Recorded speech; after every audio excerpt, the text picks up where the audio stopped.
To recovery. We meet here every Monday night.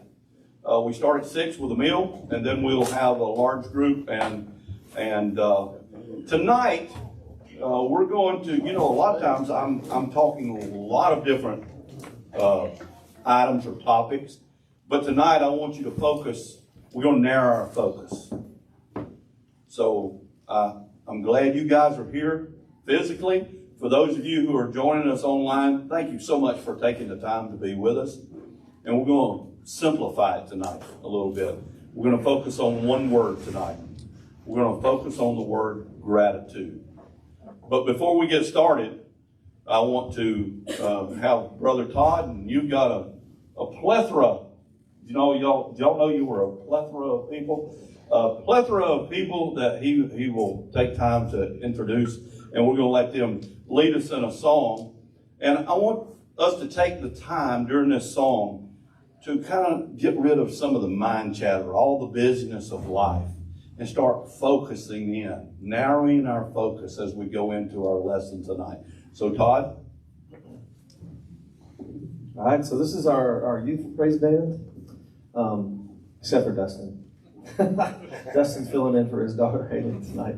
So over on the keys on the other side is Bailey, and then Dustin, Haley's dad, and one of our vocalists, Micah here. We're missing Chloe and Emma Kate tonight, and one of our other percussionists, Paxton. But we've got Madison on the box drum and Jude back here on the acoustic guitar. So these guys lead faithfully every Wednesday night in our youth services, and sometimes on Sunday mornings as well. And so we just want to come and open up our service talking about gratitude. I think 10,000 Reasons is a good thing to sing as we talk about that lesson tonight.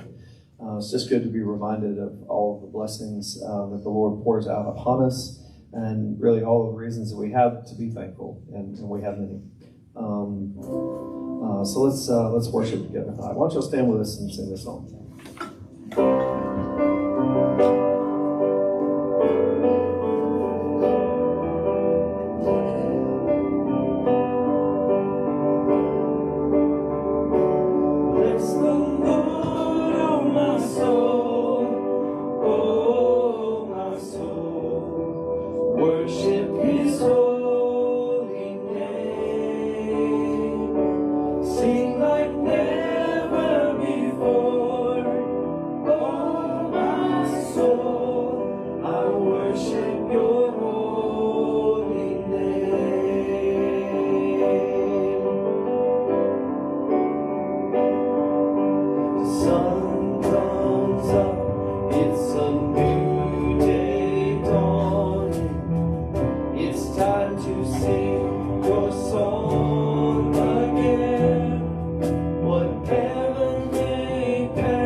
Your heart is kind.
Father, we do just want to bless you, to honor you, to glorify you.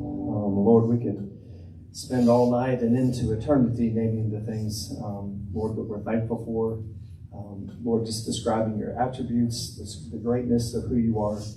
And so, Lord, as we focus on gratitude tonight, Lord, it's just something that, Lord, each of us needs more, to be thankful for the things that we're blessed with in this life. So many times we get focused on the negative things that we forget all of the things that you have blessed us with, things that we take for granted. And so, Lord, I pray that you would just open our eyes to be able to look around at the things in our life. Lord, just the blessing of being able to live in this country is something that we should be thankful for. Lord, what we count as nothing, people around the world would be blessed to have. And so, Lord, we thank you just for the sheer grace of being able to be born in this country and born in this community. And Lord, we just want to give you thanksgiving tonight. And so, Lord, open our eyes and help us to be more thankful and be more filled with gratitude. And we thank you you're going to do that as we hear from your word tonight. Thank you. Amen. Amen. Give him a clap. Thank you. Yeah. Give it up. I'm going to do it just a second. Let me do a little reset here. Got all these tall youngins. And then there's me.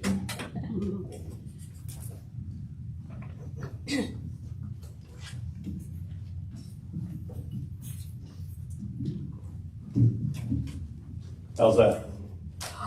It was good until then. How's that? Let's hope it stays. As I said at the outset, and welcome, I'm glad you're here, and I want to thank these young folks.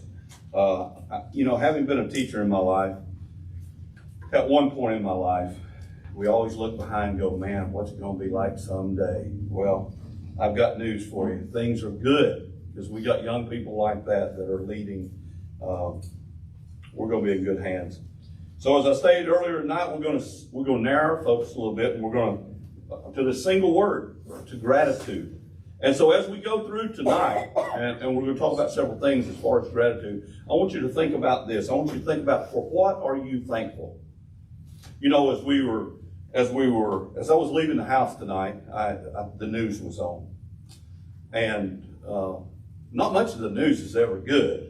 But I heard them say 17 days till Thanksgiving. So we are getting into a season of Thanksgiving, Christmas, to the holiday season.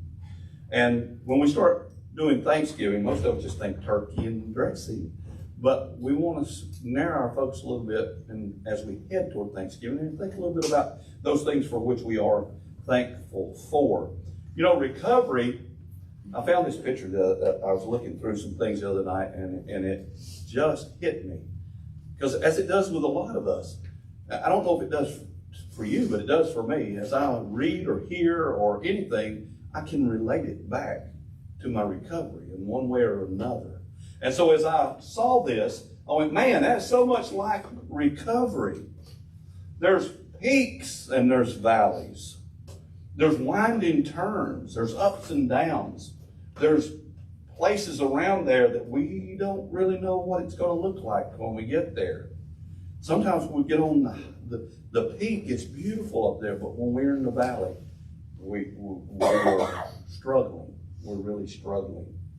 You know, some of us that are here tonight, and some of you that are watching online, have taken many steps on this thing called recovery, on your journey to recovery. Some of us are just now thinking about taking those first steps. For some of us, we take 2 steps forward, and it seems like then we slide back down the hill 2 or 3 steps. But we continue to move. You know, and every one of us that are here or online, the sad part of it is that we know somebody, maybe many, that hasn't even thought about recovery yet. It's not been one of their thoughts. Our first step that we take in recovery is probably one of the hardest, and that's that step of getting rid of the mask of denial and realizing and admitting that we are powerless by ourselves. We're powerless.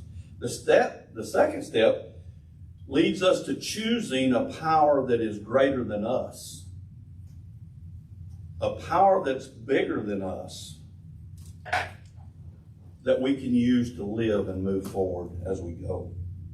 Then the third step comes when we choose to live our lives and we turn that life, our life, and our will, instead of us trying to control, we turn that will and our life over to that higher power, to Jesus Christ. And as we continue our journey, we tend to grow. We hope we grow in our relationship with Jesus Christ, with God. And when we do, and when we start to grow, he starts to become real to us. And we see him in everything we do, and everybody we meet, in every situation. He becomes real to us, and he begins to unfold himself to us in our lives. And as we begin to grow in him and to understand him, we begin to live out the decision that we make in Principle 3. We walk in peace as we maintain an inventory. Now, some of you are going, yeah, I remember those principles as we walk. We start to unpack and do a spiritual inventory, a personal inventory, where we do that on a consistent, regular basis.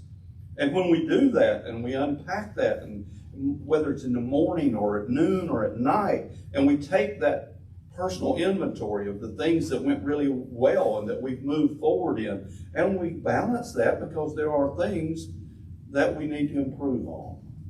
Did you notice what I did there? Things we need to improve, not where we really screwed up, but things that we can improve on. But here's what happens. We tend to stay in that part where we screwed up. We live there. And I'm wanting you to get out of that. And let's move to the more positive, the things we've done well, that are going well. And that's what we do in that personal inventory. And when we do that on a regular basis, it can and will help us to grow in our relationship with Christ. The way we do that is according to Principle 7, to reserve a daily time with God. During that daily time with God, and whatever time works for you is good. The key is to be consistent. Be consistent with the time that you work with God every day. During that time, well, what are we doing? We're communicating with him. We're praying to him. Praying is nothing more than communication. Communicating to him, reading his word, self-examination. We do that through the inventory. Listening to positive, inspirational people. There are some people that just, don't you, when you listen to them, you just get inspired. You want to do better. When you watch them on TV, the inspirational things, that can come through music, that can come through a lecture, that can come through an inspirational book or a saying. And some meditate, or a host of other things that help us to grow and help us to move forward in our recovery. Now, prayer is talking to God. Meditation is listening to God. Now, when I say meditating, I think I used to teach yoga. Many of y'all didn't. I mean, now you've got a real mental picture. I know some of you getting laughs here for those of you who are not there. But I used to be a yoga instructor, and so many people give a really bad rap to yoga. I never did rap yoga. But what I did do is Christ-centered yoga. And meditation, we think of meditation, I know you're visualizing me sitting in the lotus position, doing that. No, that's not what I'm talking about in meditation. What I'm talking about in meditation is clearing your mind of all the chatter. Now, if you would be honest with me right now, you here and those of you listening, even as I'm talking about clearing your mind, you're thinking about 15 things that are going on that you've got to do, and I got to remember to do this, and some of you are even writing notes down, so your to-do list, and I can't forget to do this. What I want you to do is narrow your focus. And through meditation every day, I want you to clear the mechanism. Clear your noodle of all the outside interferences and just be quiet. be still and listen and let God speak to you. That's what meditation is. Now, that might be focusing on a word. That's what we're doing tonight. I'm asking you to clear your mind and focus on one word. Meditate on that one word, gratitude, and let God speak to you about that. And we're going to do a little exercise here in a minute. You know, we should, I want to be inclusive. We should meditate every day. But I don't. And you probably don't either. Some mornings, I feel like my mind wanders. And I get up and I know that I've got more to do than I can ever get done that day. And I'm just busy, busy, busy. And it's really difficult when we're like that to concentrate on anything. Some mornings I'm too busy for my own good. You ever felt that way? When that happens, my old familiar friends start coming back to me. You know, those things that take us back to that dysfunctional life that we once lived. That's where we've got to clear ourselves of that. Move away from that. It is those kinds of thoughts that interrupt. They break the channel. You remember back when some of you are too young to understand this, but back when there was black and white TV, when you had rabbit ears on the TV, and you'd have to go over and move them, you know, and you go, okay, yeah, that's good. Stand right there and hold that, you know, or you put aluminum foil around it. Y'all remember that? Now, young folks that are watching this don't have a clue what I'm talking about. That guy has lost his mind. But what we have to do is we have to connect. We want that network, that connection to be clear so that we have a really good sound. We can hear what's going on. And we don't want anything to interrupt our time with God.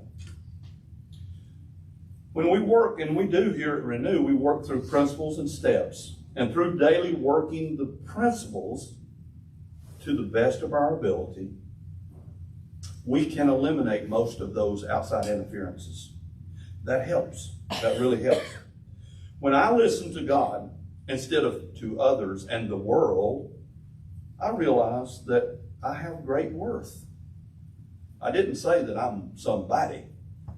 I said that I have great worth, that I have purpose. And God will teach you the same things. You are worthy. You have great purpose. You are needed. When I start my day with Principle 7, and I end it by doing my daily inventory, I find that most of the time I've had a pretty good day. But that's one way I choose to live one day at a time. And that's the one way that I have found for me that helps me to prevent relapse as I move forward in my journey. Another way to prevent relapse as we head into this holiday season. Didn't y'all think holidays are stressful at all? Yeah. Because you got everybody in the world's coming. Well, what are they going to cook? Are they going to bring in? No, they never bring anything. They're just going to come and lay up, and we got to feed them. And what am I going to get? They've got everything. I've got to get them just a special present. We put so much pressure on ourselves. You know, the older I get, the more the present is. I told my wife this today. I said, the present is they just get to be with us. I got the look. You know, I got the look. So that probably won't go over well, but you know, there's some truth to that. What a wonderful gift that we can give each other just by being together, by loving one another, by having a peaceful time. I don't know if it's that way at your house, but sometimes it's not very peaceful when everybody gets together. So maybe we want to do that, but for me, one of the ways that I help prevent relapse during the holidays, the stressful holidays, is maintaining an attitude of gratitude, of being thankful. Do you ever stop? Do you ever just stop and think about that? For what I'm grateful. Even more so, have you ever taken the time to actually write it down? Write down the things for which you're grateful. Now, Psalm 107:15 says, "Give thanks to the Lord for his unfailing love and his wonderful deeds for mankind." You know, sometimes we are so caught up in self that we think we're all it and everything revolves around us and we're able to do all things. But it's God that does all these things and allows us to love one another, to move through relationships, and that's really important. I've asked some guys to give out some we're going to do some work tonight. You know, Thanksgiving is just around the corner, as I said earlier, and as we move closer and closer, 17 days till Thanksgiving, our time together tonight is going to be focused on gratitude, and we're going to focus on gratitude. And for those of you who are at home, we're giving these out now, some worksheets, because this is going to be an interactive time together. And so I'm going to ask you to, okay, I'm going to wait for you for a second. You run and get a piece of paper and a pen or a pencil. Because this is going to be a time when we're going to work together on a couple of things. We're going to focus on our gratitude, and we're going to focus on gratitude in 4 areas. The first one, what are we grateful toward God? For why are we grateful to God? The second one, we are grateful to others in our life. We're going to break all these down in a minute. The third is we are grateful for what are we grateful for our recovery? And the last, why are we grateful for our church? And these are 4 areas that we want to look at tonight, but I'm going to ask that you start to look at consistently, especially during this season as we go forward. This is an interactive lesson. That means you're going to be involved. We passed out a list for you guys, and for those of you who are at home, we're going to get you that list. Either we're going to post it in the comments, or I'm going to kick you out a picture for it so that you can use it. There's nothing magical about it. You know, there are different ways that this can look and what it can look like. This is one. This is an example of one, not the one that the guys have here tonight, because I wanted to do a little different with them. But we're going to give you, actually the one that they've got is like this. And it's got a place up at the top for the week beginning. And then it's got some things, a listing for every day, and the 4 areas that we're looking at: for God, recovery, for others, for the church. And I want you to look at those things. But first, we're going to look at, why are we thankful to God? For me, I can only speak for me. I can't speak for you, but we're going to ask you here in a minute. So just hang on for a minute. Don't be like you were in school and try to get ahead of the teacher. Just hold on a minute. Take a breath. I see some of you, some of my overachievers back there already. You know, I'm finished. Just hang on for a minute. I want to give a little thought to it. But for me, why am I thankful to God? Because God helps me stop having anxiety, guilt, shame, fear, all those adjectives that we use, that we feel. He does this for me through prayer and through meditation. In Philippians 4:6, he tells me, don't be anxious about anything, but in everything, by prayer and petition, with thanksgiving, present your request to him. He's asking us, he's telling us, you don't have to be anxious. You don't have to have shame. You don't have to have guilt. Be thankful that I'm taking that away from you. Ask me, and I will take that away. And then be thankful that he does that. So for me, he does that, and I'm so thankful to my God for taking those things away from me. It's one thing to think about it, and we take it to a whole nother level as we are going to write things down. Maybe that we had here before, like this, maybe you can use something like that to jot down some of the things for which you're grateful. Now, you can use that at the end of the day to go back and as you're doing your personal inventory to go, oh, I'm really thankful for some things today. You know, most of us think we're thankful for the good stuff. How often are you thankful for the hardships in life? Because it's through the hardships that we learn the most. Some of our lessons are hard lessons, but those are the ones that stay with me. Those hard lessons. So maybe we could be thankful for a little bit of everything. Maybe we should do that. But you can use these kinds of things either at the beginning of the day, because if you did it at the beginning of the day, that sets you already in a positive mood for the day. And then maybe go back and check in at the end of the day. Some of my friends, I have some dear friends that keep journals. I wish I could do that. I wish I was good at that. I mean, I have every intention of it. I mean, have you gone to the bookstore and you got the journal and you go, I'm going to do that? It's usually one of those, what do you do, those New Year's resolutions? Yeah, I'm going to do a better job at that. I'm going to keep a journal.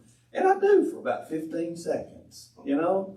And then I just can't stay with it. But I've got some friends that really do a great job at that. And they can go back, you know, from year to year and go back. Yeah, I remember. I learned from this. And they'll go back and review that. So I'm saying to you, you can use something like this, either at the beginning or the end of the day. And maybe it will help you better to know what kind of progress you're making in your recovery. I think that we can use each of these lines that we're talking about. You can use them like this, or you could have a separate sheet of paper as you go. You know, I talked to you once before about we were out in Utah and we were writing down our fears. And the old guy, he wasn't always younger than me. Most people are younger than me anymore. But he was, you know how we do in school, you always kind of look and see what your neighbor's doing. And he had nothing written on his paper. I'm going, oh, really? Does this guy have no fears? Because I had like 4 pages. So it may take you one line. It may take you 4 pages. But you need to do what works for you. I think you do.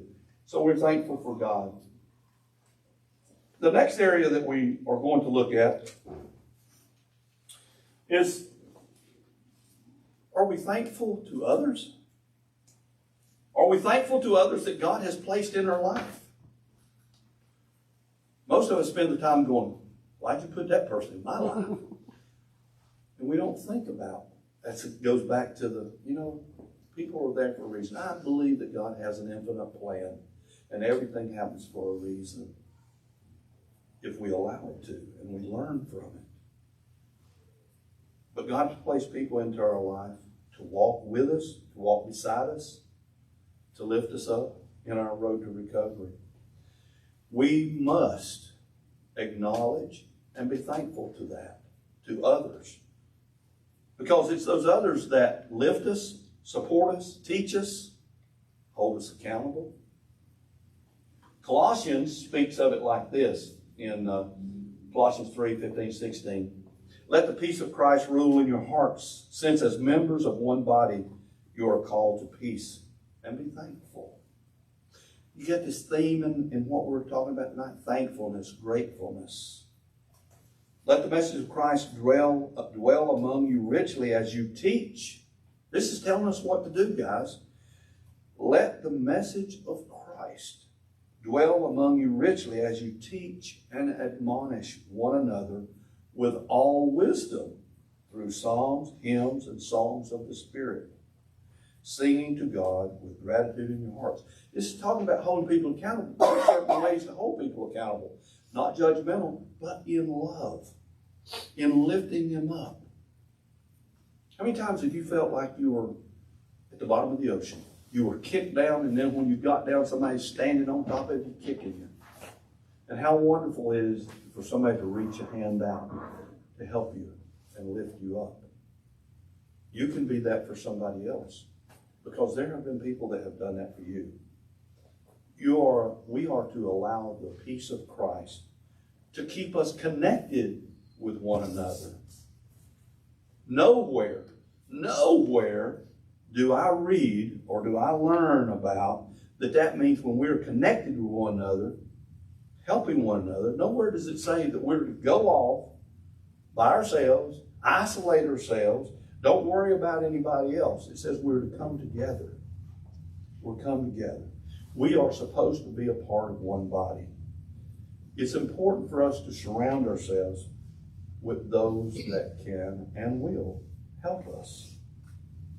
They help us how? Well, they help us by being an example. They help us by encouraging us.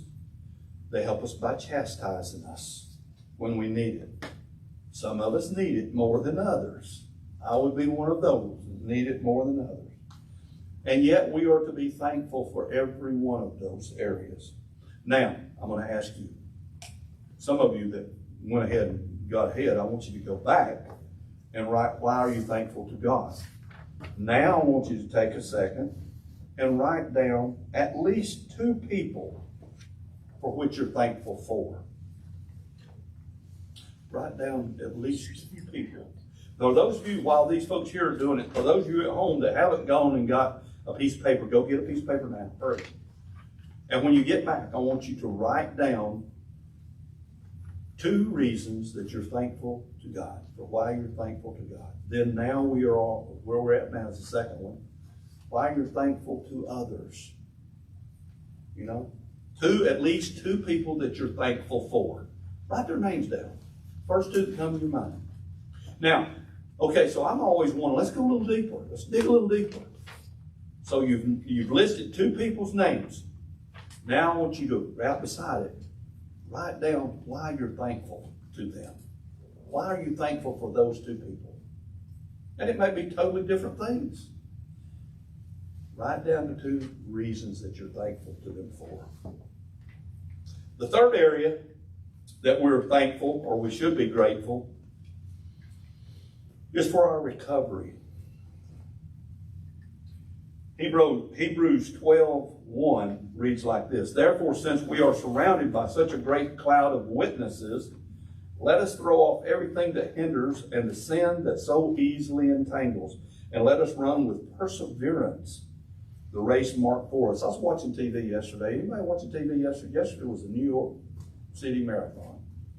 Those people were running with perseverance.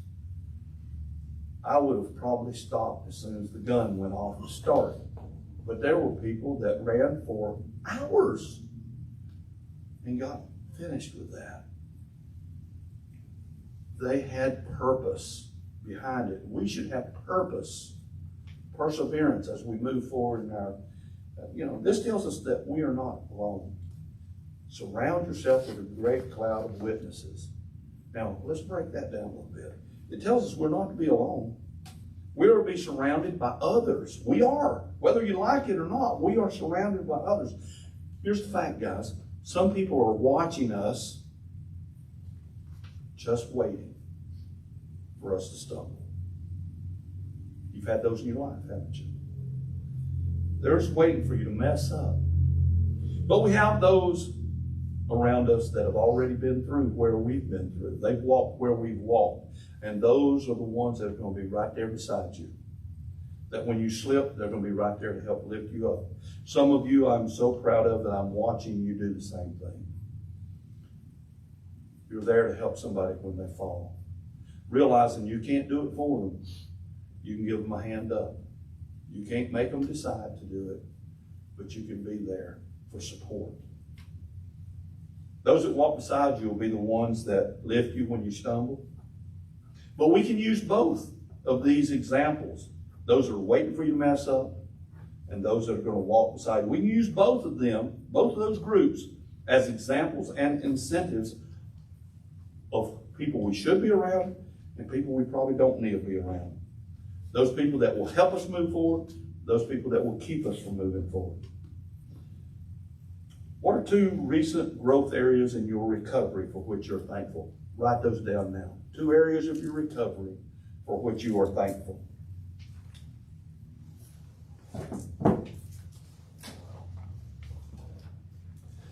The fourth and final area, and I know I'm rushing you through, so I'm going to want you, and you at home too, to go back and think on this.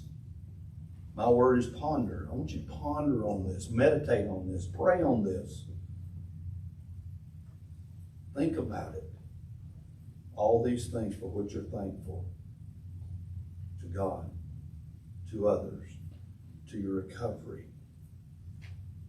Take it deeper.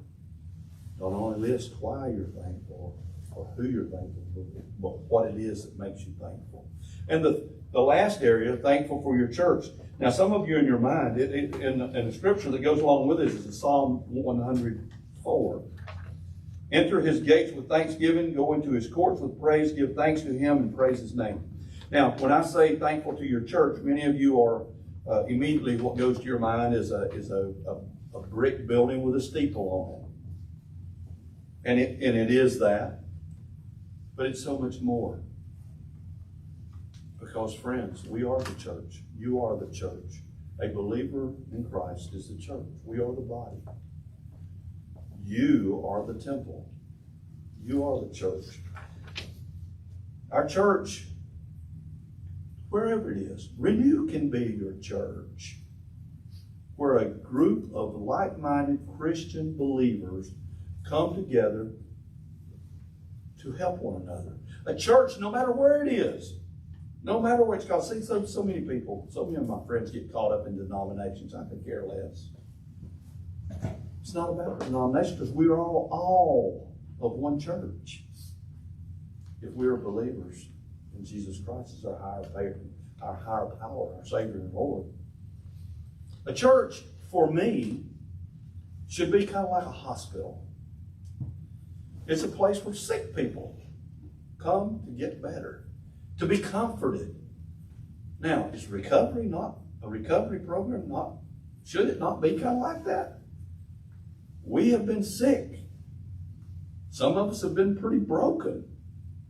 And yet we can come together for that time of comfort, of rest, of regrouping, of resetting our lives, of learning how to do that.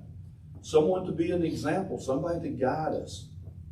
We talk a lot about that. Well, whether it's a sponsor. See, I don't get caught up in that either. Whether it's a sponsor or a spiritual guide or an accountability partner, whatever you want to call it. Others that walk with us. That's what a church can be. You know, it is that. I encourage each of you, as you think about your church, I want you to find a place where you can worship. Where people will walk beside you, not behind you, kicking you, but will walk beside you on your journey. Find a place that understands that all of us have sufferings and possibly some brokenness. Find a place where people understand that they may have gone through that themselves, because nobody can understand you better than somebody that has experienced some of those things. We need to support one another. So find a place that will support you, a place that will hold you up, a place that will hold you accountable if you need to be that. I'm asking you possibly to consider Renew being such a place for you. Some of you that watch, you're so consistent with watching every week, and I thank you for allowing us to be that place, to walk beside you, to lift you. There's some that we've been talking to this week that are struggling with some of their decisions. You know, our God is a forgiving God, a loving God, and all we have to do, He doesn't, you know, when we mess up, we talk about stumbling, we talk about relapsing. God never turns His back on us. Never. It's we that do the turning away. When we turn back, and turning back means stop doing what we're doing. those dysfunctional, addictive behaviors, and we turn back around toward Him, He's always there. And all we have to do is ask for forgiveness. So I want you to write down 2 things, if you will, that you're thankful for your church. Whatever your church is that whether it's your recovery program, whether it's a place of worship that you think of as where you go on Sunday. But you know, church doesn't just have to be on Sunday. It can be Monday night at Renew. It can be at another program. It can be you helping an individual, lifting somebody else up. That's church. Excuse me. Now I want you to take what you got here, take your gratitude list home with you tonight. For those of you who are going to create one, or we're going to put one online for you, I want you to take that, and I don't want you to fold it up and put it in your pocket or put it in a drawer and forget it. I want you to put it in a place that you see. Excuse me. I want you to put it in a place that's visible, that you'll have to see it often. A place that it will let you remind yourself that you are making progress, that you are moving forward. A place that lets you understand and reminds you constantly that you're not alone. Because you've listed people. Others, you're not alone. You never will be alone. Others are walking with you. But more importantly, God is with you all the time. He's always with you. Those of you who are at home watching, I want you to do the same thing. Get that list, whatever it looks like for you. Put it in a place that's visible so that it's a reminder to you of so many things. It's up to you. It's up to you to do this. If you want to benefit from it, you've got to do the work. You know, in recovery, they say the program works if you work the program. Well, this will work for you. This may be the thing that helps you to understand that there are people out there supporting me, loving me, that I'm grateful for. This may be the thing that during this really stressful time that's coming up in the holidays, which should be so joyful, but that so many dread for so many reasons. And it takes us back sometimes to those dirty deeds that we've done, the hurts that we've put on other people. So we got to let that go. I'm asking you tonight to let that go. And let's start being grateful. You know, one of the first things we can be grateful for is that we're still alive, some of us. That we are alive. Because there's many here and so many more out there. It's amazing that we're still here on this earth. So that we are grateful for. So I want you to put those things out there where you can see it. I want you to use the gratitude list. I would ask you to go to your recovery meetings. I would ask you to make it a priority to get involved. Get involved. I could probably stop there, but get involved in your recovery program and get involved in your church. Again, where's your church? Wherever you go. Wherever you go, that's your church. This is the best way that I know for us not to relapse during this stressful time. I want to thank you all for being here tonight. Thanks for coming. Thanks for joining us online. There are others that need this. They need to hear these things. They need to do this exercise. So ask them to do it. Encourage them to do it. In fact, make them out one of these sheets and tell them what you've done. Don't tell them to do something you're not willing to do. Okay?